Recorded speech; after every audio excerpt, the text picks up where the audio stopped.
বেনামাজি যারা নামাজ পড়ে না ওই কোনো মানুষে না, পরে কোনো কেউ গণাতো ধরে না, কোরআনের দৃষ্টিতে ওই কোনো মানুষ না।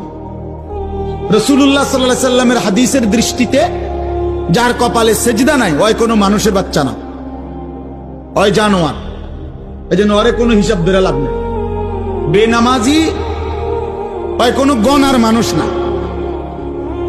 এই জন্য কোরআন শরীফে আছে, আল্লাহ বলছে ফজরের নামাজে আমার ফেরেশতা এবং আমার ইমানদার বান্দাদের সমাবেশ হয়। তার মানে বেনামাজিকে আল্লাহ তাআলা বান্দাই গণার ধরেন। দূর তুই পাগল, ফালতু কথা করবে না। তুই 800 ভাত খাইতি, ভাত খাবে না। 800 দুনিয়ায় ঘুম যাইতি, যা ঘুম যাবে, এটা নাফরমান। 800 পেশাব পায়খানা ধরলে পেশাব পায়খানা করবি, খাইবি, ঘুমাইবি, যৌন চাহিদা পূরণ করবা, খালাস। এরই নাম জিন্দিগি। এ তো জানোয়ারের জিন্দিগি। এক জানোয়ারও গরু, ছাগল, কুকুর, বিড়ালও খায়, ঘুমায়, পেশাব পায়খানা করে, যৌন চাহিদা পূরণ করে। এই জন্য গরু, ছাগল, কুকুর, বিড়ালেরও বাচ্চা কাচ্চা হয়, হয় না?